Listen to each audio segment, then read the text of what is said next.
बिस्मिल्लाहिर्रहमानिर्रहीम। अस्सलाम वालेकुम डियर स्टूडेंट्स। आज हम चैप्टर नंबर 1 प्रोग्रामिंग टेक्निक्स का लेक्चर नंबर 4 स्टार्ट करने जा रहे हैं। Flow chart. Dear students, flow chart is a diagrammatic और सिंबॉलिक रिप्रेजेंटेशन ऑफ एल्गोरिथम। जब भी आप कोई एल्गोरिथम बनाना शुरू करेंगे तो उसके लिए ज़रूरी है कि उससे पहले उसका फ्लो चार्ट डिज़ाइन किया जाए। जैसे कि आपको अपने स्क्रीन के राइट साइड पे नज़र आ रहा होगा, ये हमारे पास एक फ्लो चार्ट है जिसमें आपके पास डिफरेंट सिंबल्स हैं और उन सिंबल्स के अंदर डिफरेंट इंस्ट्रक्शंस के थ्रू ये बताया गया है कि कौन सा स्टेप या कौन सा सिंबल क्या फंक्शन परफॉर्म करेगा। तो आपको इस डायग्राम को देख के भी ये बात समझ में आ गई होगी, ये सिंबॉलिक रिप्रेजेंटेशन है हमारे एल्गोरिथम की। नेक्स्ट स्लाइड पे चलते हैं। Importance of flow chart for solving problem. एक प्रॉब्लम को सॉल्व करने के लिए फ्लो चार्ट की क्या इंपॉर्टेंस हो सकती है। Flow charting is the methodology used to analyse, improve, document and manage a process और प्रोग्राम। फ्लो चार्ट की मदद से हम अपनी प्रॉब्लम को एनालाइज कर सकते हैं, अपनी डॉक्यूमेंटेशन को इम्प्रूव कर सकते हैं और हम मैनेज कर सकते हैं अपने प्रोसेसेस को और अपने प्रोग्राम को। फ्लो चार्ट हमें ये तमाम फैसिलिटीज़ प्रोवाइड करता है। इसके अलावा flow charts are commonly used in developing business plans, designing algorithms and determining troubleshooting steps। कितनी इम्पोर्टेंट बात है यहाँ पर लिखी हुई है कि फ्लो चार्ट की मदद से हम अपने बिजनेसेस को प्लान कर सकते हैं, हम एल्गोरिथम्स को डिज़ाइन कर सकते हैं और हम ट्रबल शूट कर सकते हैं अपने एल्गोरिथम्स को। मतलब ये कि फ़्लो चार्ट आपको ये फैसिलिटी प्रोवाइड करता है कि फॉर एग्जांपल अगर आप लोग फ़्लो चार्ट बनाते हुए कोई चीज़ उसमें मिस कर देते हैं तो आप इजीली उस स्टेप को या उस पॉइंट को अपने फ़्लो चार्ट के अंदर दोबारा से एंटर कर सकते हैं। लेकिन एक बार अगर आपने एल्गोरिथम को डिज़ाइन कर लिया और उसमें आप उस स्टेप को एंटर करने की कोशिश करेंगे तो आपका पूरा का पूरा जो कोड होगा वो मुतासिर होगा, उसमें आपको काफ़ी ज़्यादा डिफ़िकल्टी आएगी। लेकिन फ़्लो चार्ट आपको ये फैसिलिटी देता है कि आप इजीली जो है तो ट्रबल शूटिंग कर सकते हैं। कहीं पर भी किसी भी जगह पर आप अगर कोई एक्स्ट्रा पॉइंट या स्टेप एंटर करना चाहें या कोई चीज़ रिमूव करना चाहें तो आप इजीली कर सकते हो। For solving a problem, flow chart are important for it help the viewer to understand a process. देखें, जैसे हमने इससे पहले वाली स्लाइड में देखा कि आपके पास एक फ़्लो चार्ट था और उस फ़्लो चार्ट में आपको बड़ी आसानी से ये नज़र आ रहा था कि कौन सा प्रोसेस कहाँ जा रहा है। हम देख लेते हैं। देखिए, यहाँ पे आपका फ़्लो चार्ट स्टार्ट हुआ है, उसके बाद ये with the help of arrow next step पर गया, उसके बाद आपके एरो की मदद से फर्दर स्टेप्स को फॉलो करते हुए वो एंड तक पहुंचा,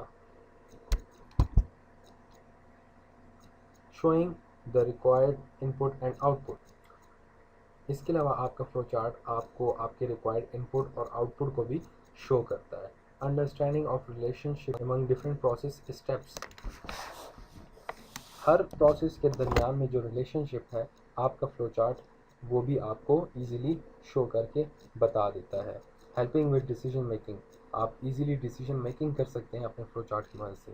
ट्रैकिंग द प्रोसेस फ्लो, आपका डेटा किस तरफ फ्लो कर रहा है आप इजीली वो भी अंडरस्टैंड कर सकते हैं। Highlighting important step and eliminating unnecessary steps, आप फ्लो चार्ट की मदद से अपने इंपॉर्टेंट स्टेप्स को हाईलाइट कर सकते हैं और अननेसेसरी स्टेप्स को एलिमिनेट कर सकते हैं। तो फ्लो चार्ट की मदद से हम कितनी ज़्यादा जो है तो हेल्प ले सकते हैं, या आपने स्टडी कर लिया। Flow chart requirements. The flow chart developer must determine the following requirement from the given problem or algorithm before drawing a flow chart. एक फ्लो चार्ट डेवलपर के लिए बहुत ज़रूरी है कि वो इन रिक्वायरमेंट्स का ख्याल रखे जो कि नीचे गिवन है। इनमें सबसे पहले हमारे पास है inputs needed. Flow chart developer को इनपुट के बारे में इल्म होना ज़रूरी है और इस इनपुट का पता उसको कहाँ से चलेगा, उसको प्रॉब्लम की जो स्टेटमेंट होगी वहाँ से उस इनपुट का वो अंदाज़ा लगा सकता है। जैसे कि फॉर एग्ज़ाम्पल हमारे पास जो प्रॉब्लम स्टेटमेंट है उसमें लिखा हुआ है कि the problem is to find the area of a circle, कि आपने एक सर्कल का एरिया फाइंड करना है।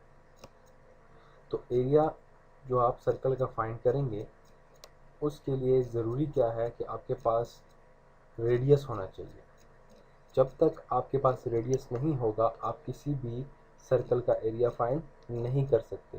तो यहाँ हम अंदाज़ा लगा सकते हैं कि r जो होगा मींस रेडियस, वो हमारे लिए इनपुट का काम करेगा। नेक्स्ट स्टेप हमारे पास है processing to be completed. In flowchart, the process is to resolve any formula or expression or initialize any value in a variable. Flowchart में हमारे पास किसी भी फार्मूला को या एक्सप्रेशन को या हम जब कोई भी वेरिएबल इनिशियलाइज करते हैं इसे प्रोसेस कहा जाता है। The flowchart developer must decide what type of calculation is to be performed for which formula. एक फ्लो चार्ट डेवलपर के लिए ज़रूरी है कि उसको पता होना चाहिए कि उसने किस टाइप की कैलकुलेशन के लिए कौन सा फार्मूला इस्तेमाल करना है, ताकि उसको वही रिजल्ट मिले जो उसकी रिक्वायरमेंट है। For example, to find the area of a circle the following formula is to be used. Formula क्या है? Area is equal to pi multiply by are multiply by r, means कि pi are square. यहाँ हम are square तो लिख नहीं सकते, इसलिए हमने आर को 2 टाइम लिख दिया, तो वो 2 मरतबा मल्टीप्लाई हो जाएगा, means pi multiply by are multiply by R. Pi की वैल्यू हमारे पास 3.1415 होती है। तो जब आप पाई की वैल्यू यहाँ पर पुट करेंगे और आर रेडियस आपके पास गिवन होगा, तो 2 टाइम रेडियस की वैल्यू को पुट करेंगे तो आपके पास एरिया जो है वो फाइंड होकर आ जाएगा। इसके बाद हमारे पास है डिसीजन टू बी टेक। यहाँ हम बात करते हैं डिसीजन के हवाले से। इन फ्लो चार्ट, हमारे फ्लो चार्ट में the decision is either taking action, decision से मुराद एक एक्शन करना है, एक्शन परफॉर्म करना है। When the expression is true और फॉल्स, एक्सप्रेशन जब ट्रू हो तो आपने किस स्टेप पर जाना है और जब फॉल्स होगा तब आपने कौन से स्टेप्स को फॉलो करना है। फॉर एग्जांपल, एक स्टूडेंट है, उसके मार्क्स ग्रेटर दैन 50 हैं, तो अगर स्टूडेंट्स के मार्क्स ग्रेटर दैन 50 हों तो आप उसको क्या शो करोगे? पास। और अगर उसके मार्क्स ग्रेटर दैन 50 ना हो तो आप उसको क्या करेंगे? फेल शो कर देंगे।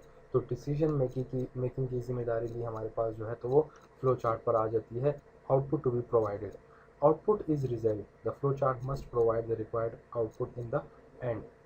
आपको ये स्टेप बड़े इजीली क्लियर हो गया होगा कि सारे प्रोसेस को होने के बाद आखिर में आपको एक रिज़ल्ट प्रोवाइड किया जाता है और फ्लो चार्ट का काम है कि वो आपको आखिर में रिज़ल्ट ज़रूर प्रोवाइड करें।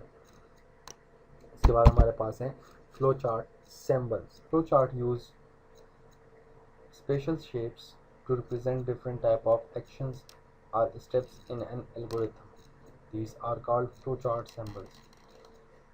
डियर स्टूडेंट्स, कुछ स्लाइड पहले हमने एक फ्लो चार्ट देखा था जिसमें डिफरेंट सिंबल्स को हमने यूज़ किया था। अब उन्हीं सिंबल्स को एक एक करके हम यहाँ पर डिफाइन करेंगे। आपके पास यहाँ पर एक चार्ट मौजूद है जिसमें आपको ये सिंबल्स दिखाई दे रहे होंगे। इनमें सबसे पहला सिंबल जो है वो हमारे पास है ओवल का। ओवल सिंबल हमारे पास एक फ्लो चार्ट के स्टार्ट और एंड के लिए यूज़ किया जाता है, यानी जब भी आप फ्लो चार्ट को स्टार्ट करेंगे तो ओवल सिंबल से करेंगे और जब भी एंड करेंगे तो उसको ओवल सिंबल से एंड करेंगे। इसके बाद हमारे पास आता है फ्लो लाइंस। फ्लो लाइंस क्या करती हैं, या एरोज़, इनको एरोज़ भी कहते हैं। एरोज़ का ये काम होता है कि आपके इन सिंबल्स को डायरेक्शन देते हैं या एक दूसरे के साथ कनेक्ट करने के लिए हम इन एरोज़ का इस्तेमाल करते हैं। इसके बाद हमारे पास आता है इनपुट आउटपुट सिंबल, जिनको हम पैरेललोग्राम भी कहते हैं। इनपुट आउटपुट सिंबल के थ्रू हम अपने फ्लो चार्ट को वैल्यूज़ प्रोवाइड करते हैं और उनसे अपने रिज़ल्ट को फेच करते हैं, पिक करते हैं। इसके बाद आता है हमारे पास प्रोसेस सिंबल, जो कि रेक्टेंगल शेप का होता है और इसका काम होता है कि आपके डेटा को प्रोसेस करके आपको देता है। इसके बाद हमारे पास आता है डायमंड सिंबल, जिसको हम डिसीजन सिंबल भी कहते हैं और इसका काम होता है कि ये आपके लिए आपके फ्लो चार्ट के अंदर डिसीजन मेकिंग करता है। डिसीजन मेकिंग से मुराद आपको सही और गलत में फ़र्क करके रिज़ल्ट शो करे। Dear students, we will discuss following flowchart number 1, 3, 4, 5, 7 and 11 in this chapter. Remaining will be discussed in chapter number 4 and 5. आइए अपने पहले flowchart के साथ स्टार्ट लेते हैं। Flowchart number 1, page number 23. To find the sum product and average of 5 numbers A, B, C, D and E. A, B, C, D and E जो है आपके पास 5 वेरिएबल्स हैं। इन वेरिएबल्स को कीबोर्ड के थ्रू आप डेटा प्रोवाइड करेंगे। ये हमारा फ्लो चार्ट है, आपको नज़र आ रहा होगा। हमने ओवल सिंबल की मदद से अपने फ्लो चार्ट को स्टार्ट लिया है। इसके बाद हमने एरो सिंबल के थ्रू फर्स्ट सिंबल को सेकंड सिंबल के साथ कनेक्ट कर दिया। सेकंड सिंबल रिप्रेजेंट कर रहा है आपको पैरेललोग्राम, जो कि इनपुट आउटपुट पर्पस के लिए हम यूज़ करते हैं। यहाँ पर हम अपने जो 5 वेरिएबल्स हैं उनको कीबोर्ड से वैल्यूज़ असाइन करेंगे। इसके बाद हमारे पास एरो यूज़ हो रहा है और वो थर्ड सिंबल के साथ सेकंड सिंबल को कनेक्ट कर रहा है। और थर्ड सिंबल है हमारा प्रोसेस सिंबल। इस सिंबल के अंदर जितना भी हमारा प्रोसेसिंग का काम है वो आपको दिखाई देगा।